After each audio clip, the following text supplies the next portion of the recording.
What's going on, ladies and gentlemen? I would like to welcome you all to another edition of Wayne's Perspective, where we operate in discipline, decency, integrity, and respect. And I'm coming through with another video just for you. In today's video, I'm going to be reviewing Redman's new album, the long awaited and heavily anticipated sequel to his classic third album from '96, Muddy Waters. And of course, that will be the aptly titled Muddy Waters 2, TOO. I missed the December 24th release date, but once I heard about it on Red's Facebook page and saw the track list, it was in my collection the next week. And speaking of that track list, what caught my eye was the number of songs, about 32 or 33 of them, including skits, pretty much making this a double album, which I've long been a sucker for, and I still am to this day. And going back to the Facebook connection for a little bit, I want to say that right around the time when I posted my top 10 MC session talking about Redman, and by the way, if you haven't checked that out already, go ahead and do so. I believe that either somebody brought it to his attention or he found out about it, probably because I included the official Redman tag in the post. So now when I think about it, I believe that's probably how he found out about it. And it wasn't too long after that that when I went on Facebook, because I follow him on there, when I checked my notifications, I saw that he had designated me as one of his top fans, which means that anytime I post or comment on one of his posts, I should say, it'll be at the very top. So, of course, me being me, I went ahead and made a comment here and there. I also took a picture of all of his album covers and I submitted it as well. The only one that's included is the Mudface album because I don't have that on CD. And by the way, if I can get a physical copy of that, I would love to. But the last time I saw a physical copy of that was on eBay, and the price was mad expensive and it was brand new. And I love my physical copies. I still do, but the price that that seller was offering, I was like, I'll pass. But it's all good though. And without further ado, we're going to go ahead and get into the album. Just give me 1 second.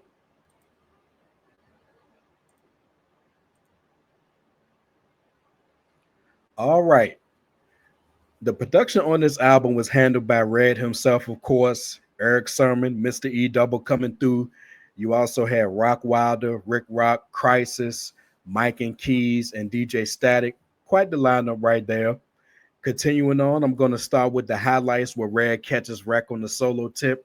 On the brief but dope opener, the fuck going on, he declares, quote unquote, Redman, the OG in the game, boy. I still got it.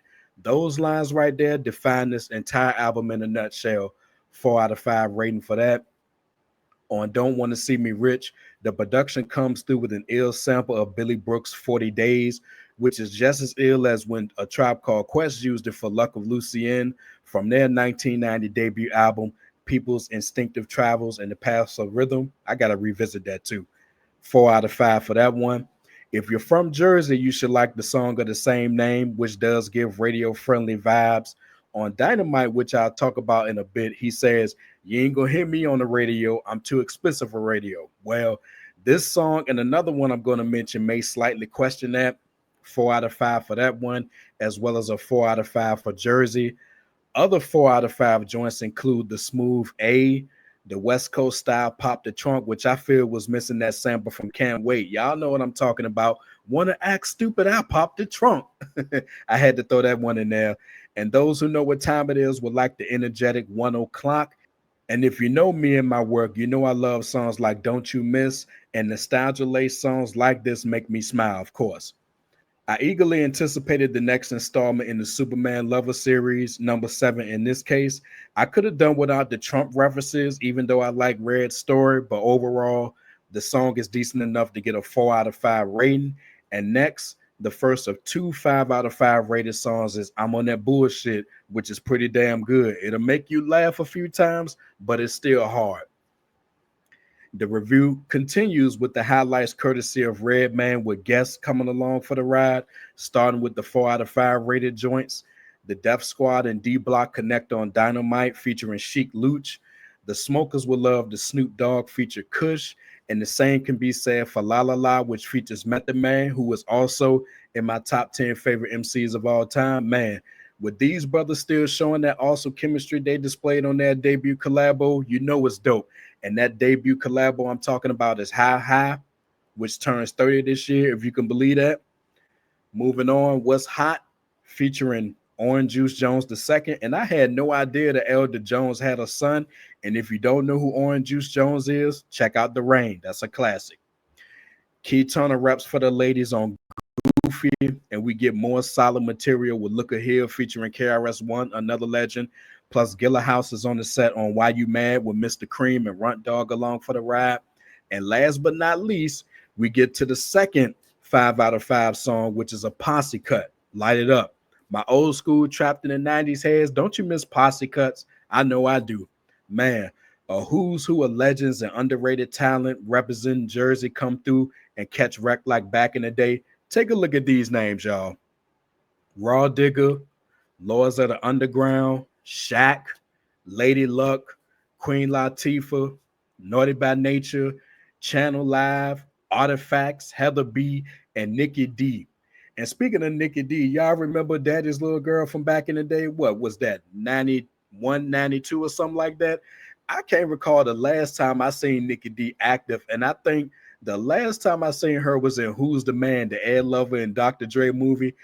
It was that scene with Nick from the barbershop. He was organizing protests against Demetrius for building condos in the area. And Nikki D was out there with the other protesters. Local ownership is good. Give us back our neighborhood. Y'all know what I'm talking about. And as a matter of fact, I got to revisit that because I haven't watched that in so long, y'all. But continuing on, man, this song is simply incredible. Clocking in at 5 minutes and 13 seconds. It doesn't overstay its welcome at all. And complete with this true throwback vibe, this may be the best song on the album. Furthermore, not surprisingly, there aren't many low points on the album. In fact, Hood Star, I honestly could have done without this one, even though I have love for Faith Evans and Kid Capri. Plus, this one was seemingly aimed at the radio more than Jersey was, in my view. And I started to include Ignite as a low point, but I'm undecided on that one as we speak. So, overall, does Mr. Noble still have it? Yes. Was this album worth the wait? Yes. It fires on all cylinders, and the skits, a consistent feature on Redman's albums. They were funny too, and they also don't overstay their welcome. Of course, it's not better than its predecessor, and it doesn't have to be. It's an excellent album from top to bottom, and I give it a 4.5-star rating. Definitely the best album out right now. I also hope there's a physical release of this too, so I can put it in my book along with his other albums, as well as Method Man's albums, Raekwon's albums, and Ghostface Killer's albums, because I have all of them in a separate book to themselves. I strongly recommend Muddy Waters 2 to those who have been Redman fans for years, like myself, as well as those who are new to the Funk Doctor. You won't go wrong with this one. And last but not least, I got to give a shout out to Redman and everybody who contributed to this album. Again, it was worth the wait. After all these years, we finally got it, and I'm satisfied with this. Quite frankly, I hope we get a third installment. Also, I hope we get a third installment of the Blackout series with Method Man. We got to get that one too. Redman, if you happen to hear this, again, my thanks go to you and everybody who contributed to this album. I normally don't do interviews or anything, but if I can get an interview with you one day, I would love that because trust me, I have a lot of questions for you, Funk Doc. But other than that, man, that's all I really have for this one. Like I said, the album is great. I strongly recommend it to new and longtime Redman fans. You cannot go wrong with this one. It's the best album out right now, and it's definitely something that hip hop needs. And on that note, I'm going to close the video right here. If you like what you heard and you're ready to become part of Team Discipline, go ahead and hit that like button and drop some comments if you're feeling the content. If you already own the album, let me know what you think.